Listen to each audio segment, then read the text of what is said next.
At her peak, Piper was earning between $300,000 and $500,000 a month. Young girls have very large numbers of adult men as followers. See, that's scary. Strangers can recognize their kids in public. I walk past her in the street, so not only do I now know that she lives in the same vicinity as I do, but she also had a PE kit with the school emblem on it. If I was some sort of weirdo, predator, sinister person, I have got enough information on this kid now. This comment under this video, I'm not even an influencer, and I had a guy comment on a TikTok of my baby who was 4 months in the video. 4 months, okay? Let that sink in for a second. Saying, not my proudest tug. People are actually sick. I've talked to a lot of people in my career, and when they can't access child, do you know what they use? If you are not disgusted by this, I do not know what to tell you. The pretty view is back for one more appearance. She's so gorgeous. I wish this was my view every day. Okay, let's talk about something today that's been bothering me for a while. Child influencers. The kids on YouTube, TikTok, Instagram that have thousands, if not millions of followers. Some of these kids have millions of followers. It's crazy. Reviewing products, doing fun challenges, unboxing toys, or more likely nowadays, like unboxing cosmetics. Patrice sent us some goodies, so we're gonna unbox them together. Okay, so first, these are the blushes. Look at how pretty that is. They're so gorgeous. I mean, we've all heard of Sephora kids, right?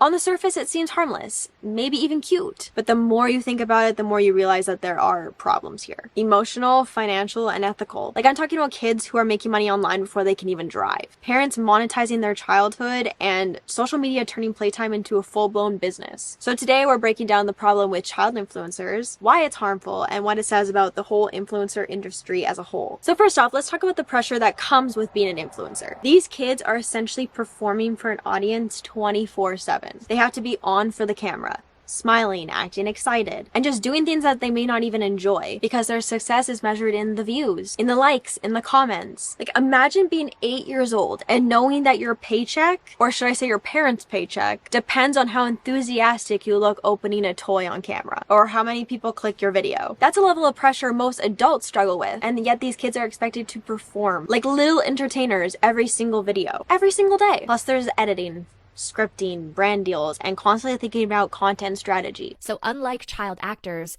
who are hired by other production companies and who go to set to film, for kid influencers, most of the content production and influencing happens within the home space or alongside parent supervision, management, and command. The 4-year-old isn't writing the skit or editing the video or typing the caption, "OMG, I love my new rain boots, #ad."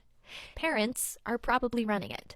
And BTW, the rain boots company that is hiring the 4-year-old, has little way to fact check whether that child is in safe hands making that content or not. So parents could be raking in brand deals and making their child do things under their command and then pocketing the money. And it's all, right now, still considered legal, and that family's right to raise their children how they choose. Just like child entertainers in Hollywood, kid influencers are at the mercy of each state making laws to protect them. Guess how many states don't have any laws for kid influencers? 49. Hi, quick interruption to thank today's sponsor, Temu. I'm actually quite excited about this, if you couldn't tell, because I have quite a few things around my house from Temu. They have a huge collection of items that are very budget friendly, and that's exactly what I needed moving out on my own. My home needed decoration, and I wasn't about to break the bank doing so. And Temu played a huge role in this, like, way before I even heard from them about working together. Like this little chess set behind me. It's from Temu. Now I have to tell you about this. Temu is celebrating their 3rd year anniversary, and they're kind of going all out for it. If you've never purchased from them before, now would be the time to do it. New users can use this coupon code and you'll get a $100 coupon bundle. Basically, it's like a bunch of smaller coupons that you can stack together, which makes shopping on there even more dangerous in a good way. Like, you start off just browsing and then you end up with this whole cart full of items for your home. Maybe home stuff, maybe tech gadgets, maybe accessories. They have it all. The bundle even lets you grab one of the things that I showed you in this video for way less. And if you already use Temu, don't worry, they didn't forget you. You can click the link down below in my description box to get a $20 coupon just like that. So you can also treat yourself. Just a heads up though, these coupons do expire in 24 hours, so don't be like me and just put it off for later. Scan the QR code, use this coupon, click the link in the description box down below. Join in on Temu's 3rd anniversary event. The glasses I drink out of, from Temu. This coaster, from Temu. This full body mirror from Temu. It's incredible. Look at this. Inside is all storage. Are you kidding me? It's got hooks for jewelry. I store all my sunglasses in here.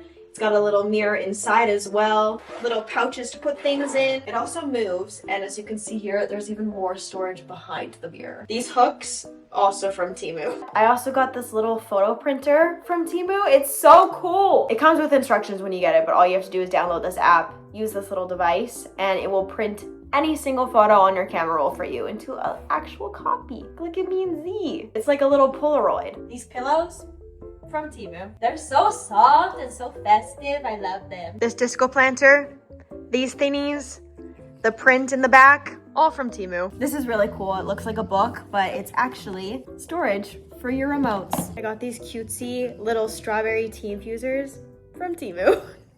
I'm just going through my whole house at this point. This cutesy little soap dispenser, and that one over there. My dog, from Temu. Just kidding. But some of his dog toys are. Zio, you like this one? Alright, let's get back into the video. Kids should be allowed to make mistakes, to have messy days, and just be kids, and parents should be having some of these special moments away from the cameras, spending time with their children without thinking, oh, we need to get this on camera because this is good content. We have to film this for a bunch of strangers to see. I would not be putting my child on the internet, that's for sure. Now, some parents are amazing and supportive, but others are definitely exploiting their children for financial gain. That's a conversation some of us don't want to have, but it's true, and there's so many documentaries coming out now proving this. It seemed so innocent, but it wasn't innocent at all. Tiffany finds people who want to be famous. She takes advantage of them. Things can get very muddy when kids are making an obscene amount of money. At her peak, Piper's earning between $300,000 and $500,000 a month. Young girls have very large numbers of adult men as followers. She would be like, over and over, sex sells, make it sexy. Filming like 10 to 15 videos a day. Okay, action. People should be asking themselves, is it really okay for my child's vulnerabilities to be displayed to random strangers? It's not just these kids. There's so many others. And if something isn't done, these won't be the last kids.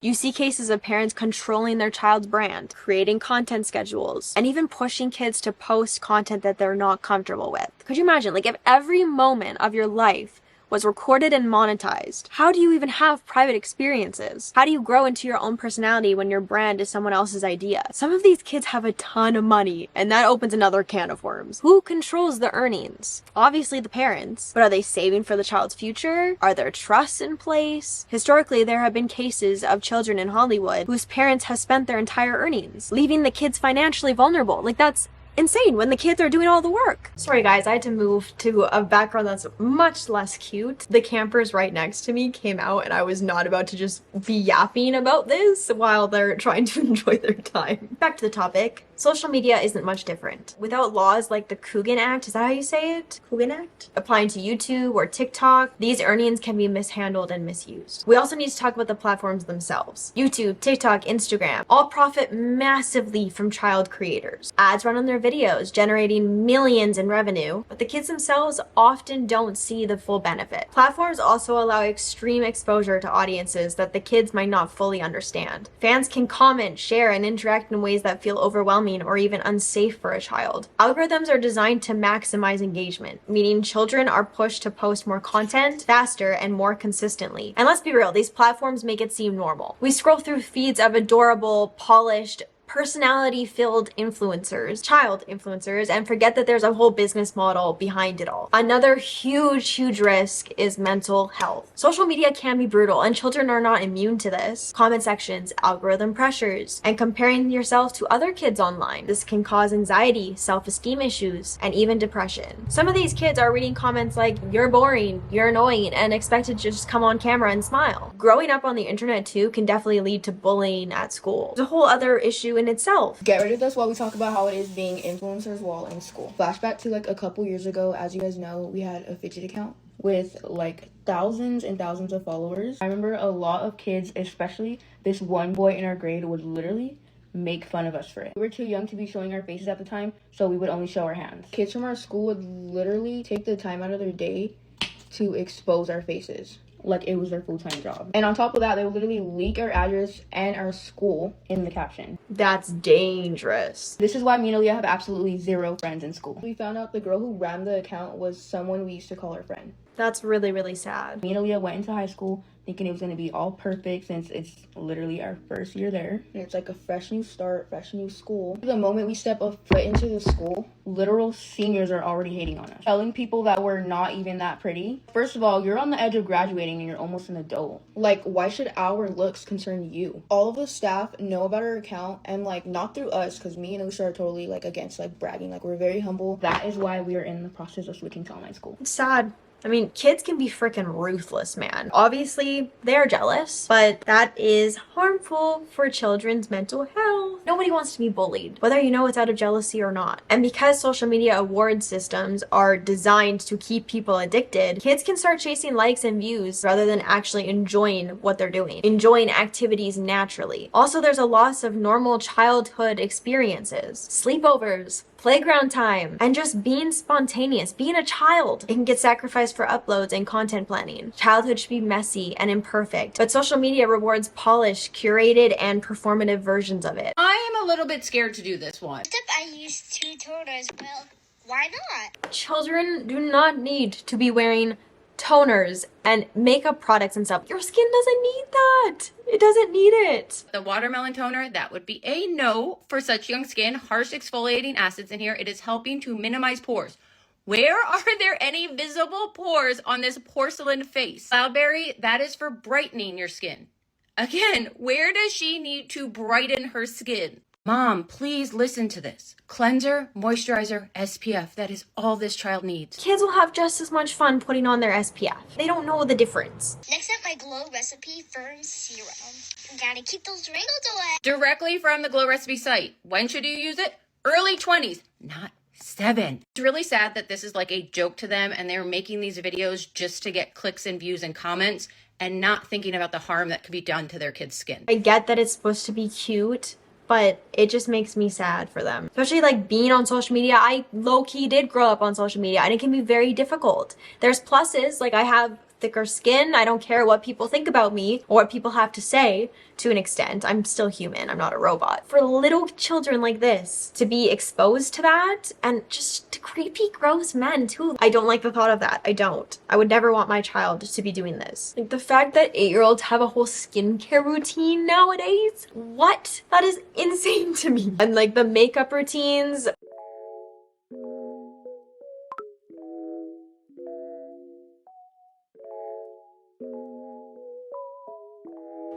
The makeup is kind of crazy. I was not allowed to wear makeup till 5th grade. I think 5th grade is the first time that I had makeup on my face. It was mascara. I get it looks really cute and they have such bubbly, adorable personalities, but there is a bigger problem behind the cuteness, behind the cute curated content. Sassy and shimmy and gorgeous. See, like cute because he's so full of personality, but like 6 years old, he's very, very cute. It makes me nervous. I know this can be a very touchy subject. So I'm dying to know what you guys have to think about all of this. One of the biggest problems is that childhood play and work have been blurred. Toys, games, and activities that should be fun have been turned into content. Opening a toy isn't just play, it's a video, a product review, a marketing opportunity. Imagine a birthday party filmed for YouTube. The kids aren't just playing, they're performing for views. It changes how children experience the world. The camera becomes more important than the moment itself. And then there's the audience problem. Millions of people watch these kids every single day. Fan bases can form that often idolize the children, sometimes crossing boundaries. There are issues with parasocial relationships, where the viewer feels like they know the child. This creates pressure to maintain a certain persona and can put the child at risk of exploitation and unwanted attention. Not to mention, I mean, we're all thinking it, all the creepy men on the internet. Protect your children from that at all costs. All costs. I've talked to a lot of pedophiles in my career, and when they can't access child porn, do you know what they use? The New York Times did an investigation of child influencers. You can't have an Instagram account if you're under 13, so parents are running accounts for children. Although it's incredible to use social media to start a savings account for your kids, so they can go to college and buy a house and a car, bad things are happening. Companies will send you clothing to put on your kids. If you post your kid in that outfit, you can make $3,000 on one post. Here's the problem. They looked at 5,000 child accounts and 32 million followers were adult men. Meta has disclosed that over 500,000 accounts every day have inappropriate content or interactions. When a parent posts a picture of a child and they appear more sexualized, like in a bathing suit, they get far more likes and comments from adult men. If you are not disgusted by this, I do not know what to tell you. It's a scary world that we live in. I like to live in my little Delulu land sometimes, and I don't like to think about all of this, but it's true. I'm sure a lot of you know who Piper Rockwell is. She's a prime example of this. A Netflix documentary just came out where her mom was kind of exposed and all that. So what's the solution? A few things. Better regulations. Child labor laws need to adjust to social media. This was her at like 14 years old.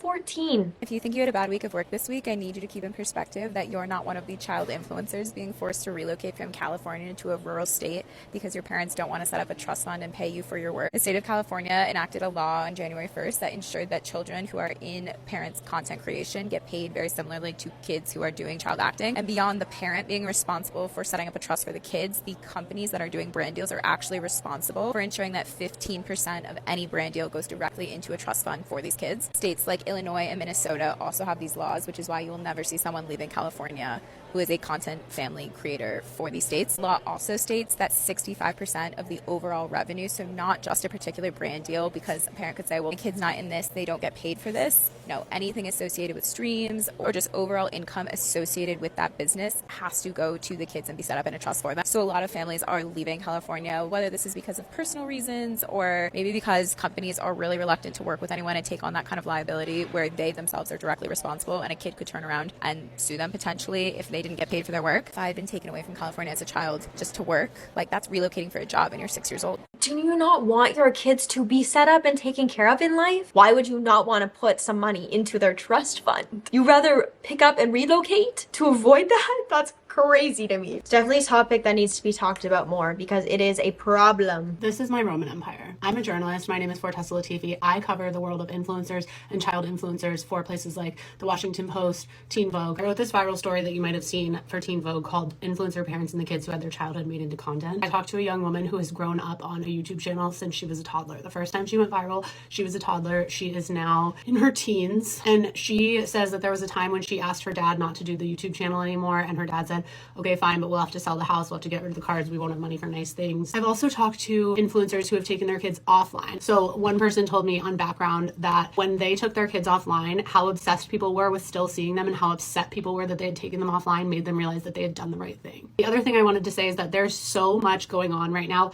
with regards to legislation to protect influencer kids. So yesterday in Maryland, a bill was introduced that would protect not only the monetary gains of influencer children, but their right to be forgotten. Tomorrow in California, a bill is going to be introduced to protect the monetary gains of child influencers. There's movement in Ohio. There's a bill that's in the House of Representatives in Washington State. There's a few other states that are not on the record yet, so I can't tell you, but they're working on it. So this is happening. Plus, on top of all this, they're not even getting the experience of like a real life job out in the big world. I haven't had a lot of job experience outside of social media myself. I've had like 2 other jobs, but it is so important. It's so important. Like, I'm glad I at least had those 2 experiences. And I think that's something that's not talked about enough too. Waitressing, for example, it gives you good people skills. It's like talking to a camera is not the same thing. And just to put into perspective that like a real life job is hard work and they should experience that so they don't become super privileged and sit on their high horse. You know what I mean? It can definitely be easy to have an ego when it comes to social media. Like, what was the term that everyone kept saying? Like, oh, they've gone Hollywood. That's what I mean. Kids making money online should be protected just as child actors are. Financial safeguards. Earnings should be controlled in trusts or neutral parties, not parents alone. Mental health support. Counseling and support systems for child creators should be standard, not optional. Parental responsibility. Parents need to prioritize their child's well-being over likes, views, clicks, money, and audience awareness. Fans need to remember that these are children, not just entertainers. Child influencers can be very creative and talented. Not every situation is harmful, but the system around them,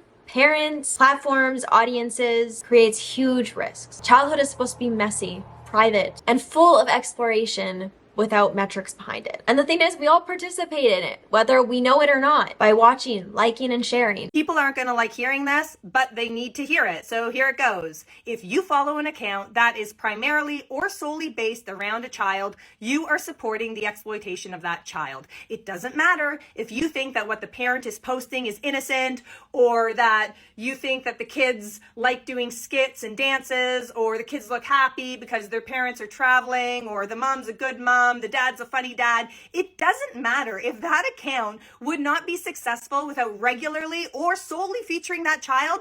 It is child exploitation. These children are having some of their basic rights invaded, like their right to privacy, their right to informed consent, and their right to digital safety. There are no laws protecting these children and their labor or the income they are generating for their family online via brand deals or videos that are monetized, right? So you can try and justify watching this all you want, but it doesn't change the fact that it's child exploitation and you are supporting it. Say it louder for the people in the back. It's true. The family vloggers, the cute little content creators that are they're so dang cute. I understand, but it is child exploitation. And you are supporting it if you watch it. Guys, you need to unfollow every single creator that puts their kids at the forefront of their content. I haven't ever been a fan of like family channels. I just don't understand what's interesting about watching a family live their life. Very often the girl mums that just put their kids in our faces constantly, to the point these kids have become memes. These kids have like their own sayings to say at the beginning of every video. Anyway, I say all this because I'm watching the new Kidfluencer. I don't know if it's new, but it's a documentary about kidfluencing, and it's about these kids who are kind of slightly older now talking about what they went through when they had to make YouTube videos and stuff, and it is appalling. A lot of these parents are very aware of what is going on online, to the point one of them has actually sent her daughter's underwear to men who requested it. They also often get comments of men thanking them because they just feel like we don't have to look for this now because these mums just give them this content for free. And I was actually thinking the other day, I think Gen Z is going to be the first generation to hopefully clock this and stop it, because I'm noticing quite a few influencers keeping their children to themselves or covering their faces, whereas a lot of the main family channels are from the slightly older, like millennials. And I really hope this stops. And if you're following any of these mums that do this, just please unfollow. After watching this documentary, I'm appalled at how much the kids weren't eating enough. They were barely sleeping, they were acting, they were crying, they were literally heartbroken, losing friends, all for the fact that their parents just needed a bit of money and content. Some of them weren't even getting a proper education because of this. And I've also noticed with Gen Alpha, like something that makes me really cringe, like kids are lovely and cute, but when they're so like animated and like ready for the camera, it actually really creeps me out. And I realize it's because some of these kids are so used to being filmed 24/7 that now they literally act and talk like actors and actresses all the time, even though they're like 6 years old. Everything she said, word. It's really sad. Are we enjoying the content, or are we contributing to a system that exploits children for profit and clicks? Mic drop. Ew, there's a big bug in here. I think all social media platforms don't even allow you to make an account unless you're a certain age. So parents, let's not wiggle our way around that. Let's honor the guidelines, okay? I say that as if I wasn't like a little girl making a Facebook page because all my friends at school had it. And my mom was like, no. Honestly, shout out to you, Mom. I was mad at you at the time, but now I understand. I just want to talk to my friends. But there's predators on the internet. I wasn't sure if I was going to post this because I don't want to mum shame, but yesterday I walked past a kidfluencer. This child is pretty TikTok famous. She's absolutely hilarious, but she's a young child. And I walk past her in the street. So not only do I now know that she lives in the same vicinity as I do, but she also had a PE kit with the school emblem on it. If I was some sort of weirdo, predator, sinister person, I have got enough information on this kid now that I could probably predict her movements. I have everything I need to know. And this is exactly why I don't show Sienna's face online. I would never want her to be identified with or without me. I think it is our responsibility as parents to do what we can to safeguard our kids.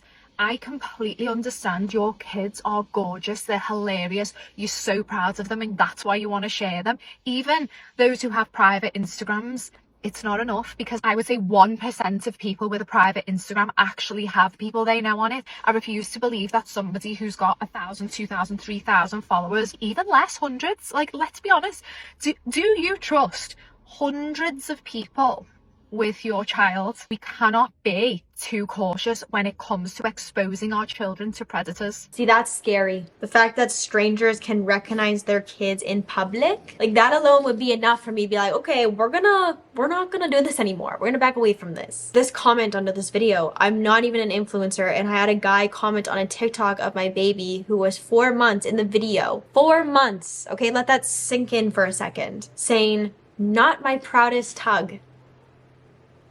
And my stomach hit the floor. I've deleted all videos of him from my TikTok, cleared out all my Insta and Facebook, so it's mega private now. 4 months old. People are actually sick. This is why I can't stress enough that you should protect your children from the sickos in this world as much as you can. I know you can't entirely, but like, this can be avoided. Putting them on the internet to be an influencer can be avoided. The internet is not a safe place. It is very unsafe for your children. Well, my camera is going to die, so I gotta wrap this up. All right, guys, that is the end of this video. I hope you enjoyed it. Let me know your thoughts and opinions down below. You know I always love to hear them. If you're not part of the family already, why? Subscribe, join the internet family. I would absolutely love to have you part of it. Maybe thumbs up this video. It helps my channel a whole lot. I would really appreciate it. I love you guys so much, and I hope to see you in my next video.